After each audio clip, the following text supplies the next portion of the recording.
Salut tout le monde, j'espère que vous allez bien. Alors aujourd'hui j'ai décidé de commencer une nouvelle série de vidéos qu'on va appeler Astuces incontournables. Donc comme son nom l'indique, on va essayer de faire des courtes vidéos où on va tout simplement voir ensemble des astuces incontournables. Ça va être des trucs pratiques et concrets et on va surtout voir un petit peu ces astuces en s'appuyant sur des images et sur des toiles pour que ça soit bien concret, pour qu'on puisse comprendre un petit peu tout ça.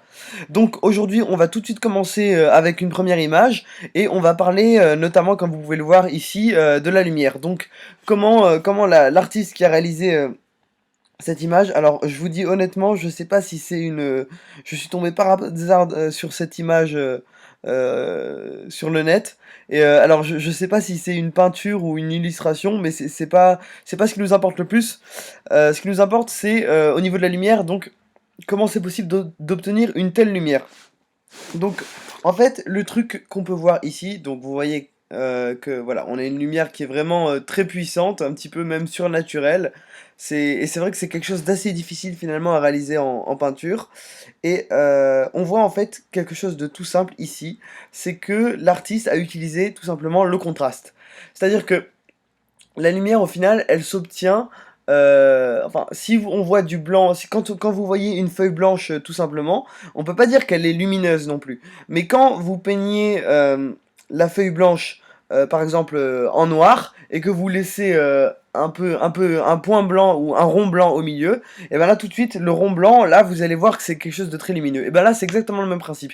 Ici on voit que l'artiste a dessiné, a peint ces nuages de manière assez sombre ici, voilà, tout autour, et on a un environnement qui est plutôt sombre ici, tout autour, et qui laisse place à la lumière au centre. Donc voilà, donc c'est la lumière en fait qui jaillit vraiment de l'obscurité, et c'est comme ça donc avec les contrastes, en mettant des zones sombres, en mettant une zone sombre à côté d'une zone lumineuse, qu'on obtient justement ce genre de lumière.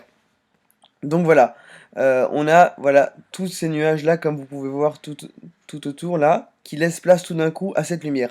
Alors après au niveau de la lumière, ce qu'on peut voir évidemment, c'est que c'est du blanc quasiment pur. Alors ça c'est ce que je recommande souvent, c'est donc d'utiliser du blanc quasiment pur pour vos lumières, faut pas hésiter. Si vous voulez vraiment avoir des lumières puissantes comme ici par exemple.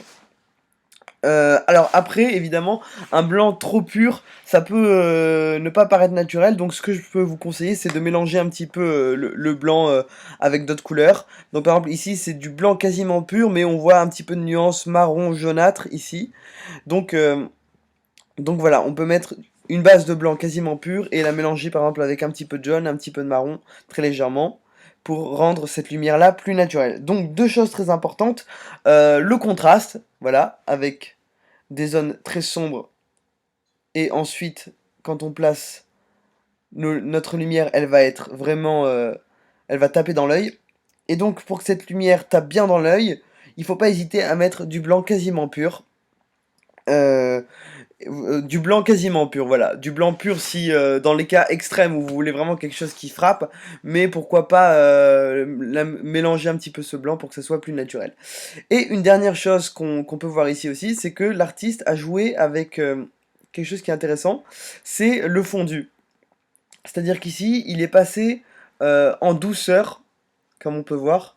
Il y a un passage qui se fait en douceur, ici, entre le nuage et la lumière, peu à peu, ici. Et donc, c'est quelque chose qui permet de ne pas faire trop brutal. Et par contre, ici, on a quelque chose qui est fait, un passage qui est fait beaucoup moins en douceur, où on a un petit peu cette zone-là qui est bien délimitée, de nuages, ici. Alors qu'ici c'est moins délimité, voilà. Donc on peut alterner un petit peu ça et faire et jouer un petit peu avec ces passages en douceur ici et, euh, et faire un passage un peu plus brutal ici. Et alors je m'en aperçois maintenant, d'ailleurs, c'est que finalement ce passage brutal là, comme ça, il augmente un petit peu cette puissance de la lumière, enfin cette violence entre guillemets dans la lumière, comme on peut voir ici. Et ici c'est plus doux. Donc justement, on a le regard qui va comme ça d'ici à là, de manière douce, et qui se centre, tac, vers la lumière, avec le passage un peu plus brutal ici. Donc voilà, donc trois choses très importantes ici, donc notamment pour les lumières, donc le contraste, euh, la couleur quasiment blanche, la lumière quasiment blanche, du blanc quasiment. du blanc utilisé quasiment pur. Et enfin, pour les différentes, enfin pour réaliser ces contrastes-là, on a deux solutions, le passage en douceur et le passage un peu plus brutal. Et on peut combiner les deux, c'est quelque chose qui marche très bien. Donc voilà pour ces quelques astuces incontournables, comme son nom l'indique. Donc voilà, donc j'espère que ça va vous être utile pour peindre la lumière. C'est des choses que vous pouvez appliquer dès maintenant de manière très concrète, comme on a vu.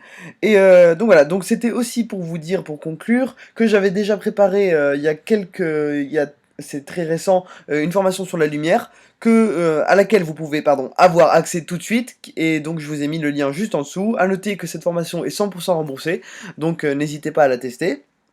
Voilà, et ce que je vous avais pas dit quand j'avais présenté cette formation-là en fait, c'est que je vais rajouter des cours au fur et à mesure, et donc vous allez pouvoir accéder à tous ces cours-là à partir du moment où vous obtenez la formation.